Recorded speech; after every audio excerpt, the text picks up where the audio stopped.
দর্শক, এইমাত্র খবর হলো খুলনার আদালত চত্বরে দুর্বৃত্তদের গুলিতে একজন নিহত। এটি সকালে এই ঘটনা ঘটেছে। বিস্তারিত বর্ণনা এখনো পাওয়া যায়নি, কেবল ব্রেকিং নিউজ দেখা হচ্ছে। দর্শক, খেয়াল করেন, খুলনার যদি অবস্থা বলি, তাহলে এটা কিন্তু প্রথম ঘটনা না। গত 2 মাস বা 1 মাসে একটার পর একটা ঘটনা কিন্তু ঘটেছে। এই আমার যতটুকু মনে পড়ে, একজন প্রবাসী কয়েকদিন আগে একই অবস্থার সম্মুখীন হয়েছে এবং একেবারে দিনে দুপুরে কোন রকম এখানে যে ভয় ডর, যে লুকিয়ে ছাপিয়ে যে মানুষ হত্যা করা, সেই ঘটনাগুলি কিন্তু না। একেবারে দুর্বৃত্তরা এত বেপরোয়া যে তারা প্রকাশ্যেই গুলি করে মারছে। তার কয়েকদিন আগে ঢাকায় দেখেন, ওই আদালতে হাজিরা দিয়ে বের হয়ে আসছে, তারপরে ওখানে যে ন্যাশনাল হসপিটাল, তার সামনে সেখানে 2জন হেলমেটধারী গুলি করলো। পরে জানা গেল যাকে গুলি করে মারা হয়েছে সেও একজন সন্ত্রাসী। তারপরে যদি চট্টগ্রামে ধরেন, সেই নির্বাচনী প্রচার অভিযান এরশাদুল্লাহ, সেখানে যে একেবারে পিস্তল ঠেকায় গুলি করা হলো, পরে দেখা গেল সেও সন্ত্রাসী।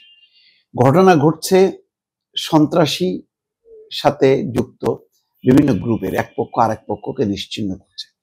কিন্তু এটা কি সামনের যে নির্বাচন এবং বর্তমান যে আইন শৃঙ্খলা পরিস্থিতি, তার যে একটা অবনতি, সেটা প্রমাণ করে না? অবশ্যই প্রমাণ করে। কারণ দিনে দুপুরে যখন কি অস্ত্র বের করছে দুর্বৃত্তরা, বোঝা যাচ্ছে যে তারা আইন কানুন পুলিশ কোনো কিছুকে এত আক্কা করছে না। তারা মনে করছে যে এই ব্যবস্থাগুলো দুর্বল হয়ে গেছে বা ভেঙে পড়েছে, এই সুযোগটা তারা নিচ্ছে। এই যদি হয়, আর কদিন পর, 1.5-2 মাস পর হচ্ছে নির্বাচন। নির্বাচন আসতে আসতে পরিস্থিতিটা কি হবে? তখন তো এই দুর্বৃত্তরা বিভিন্ন গ্রুপের হয়ে কাজ করবে, এক পক্ষ আর এক পক্ষকে প্রতিহত করার জন্য এই অস্ত্রগুলো ব্যবহার হবে। তাহলে নির্বাচনটা কি হবে? নির্বাচনের পরিবেশ বলে কিছু থাকবে? যেমন শান্তিপূর্ণ, উৎসব মুখর, যেটা ডক্টর মোহাম্মদ ইউনূস বলছেন যে ইতিহাসে একটা ব্যতিক্রমী নির্বাচন হবে, সেই নির্বাচনটা কোথায়? যদি এই অবস্থা হয় যে আদালত চত্বরে সকালবেলায় গুলি করে মারতেছে, দিনের বেলায়, দুপুর বেলায় ঢাকার আদালতের কাছাকাছি গুলি করে মারা হচ্ছে, তারপরে নির্বাচনী প্রচার অভিযানে অস্ত্রধারীরা অস্ত্র বের করে গুলি করতেছে, কতগুলো ঘটনা! একটা দুইটা ঘটনা না তো, মোহাম্মদপুর থেকে শুরু করে ঢাকার চট্টগ্রাম তো একটা বিশাল একটা একটা আতঙ্কের জোন। সেই রাউজান, তারপরে খাগড়াছড়ি বলি, ফটিকছড়ি বলি, সব জায়গায় তো, কোথায় ঘটছে না?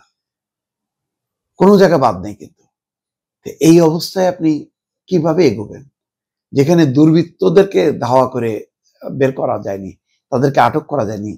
কি পরিমাণ থানা থেকে অস্ত্র লুট হয়েছে, সেই লুটপাটের অস্ত্রগুলো এখন দুর্বৃত্তদের হাতে চলে গেছে। তার কত অংশ জব্দ করা হয়েছে বা ফেরত আনা গেছে বা আটক করা গেছে?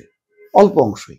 বাকি সমস্ত অস্ত্রই তো রয়ে গেছে, সেগুলি এখন দুর্বৃত্ত কেনা বেচা করতেছে এবং সেগুলি প্রতিপক্ষ নিধনের কাজে লাগানো হচ্ছে। ইতিমধ্যে শুরু হয়ে গেছে সেটা। তাহলে ভরসা কোথায় যে একটা ভালো নির্বাচন হবে এবং আইন শৃঙ্খলা পরিস্থিতির উন্নতি হবে, যেটা স্বরাষ্ট্র উপদেষ্টা বলছেন, পুলিশের পক্ষ থেকেও বলা হচ্ছে? তার তো লক্ষণ দেখা যাচ্ছে না। লক্ষণ হলে তো বুঝতাম যে এই ঘটনাগুলো কমে আসতেছে এবং প্রতিনিয়ত এই দুর্বৃত্তদেরকে আটক করা হচ্ছে। সেটাও তো আমরা দেখছি না। সেই জোরদার কোনো অভিযান কিন্তু দেখা যাচ্ছে না।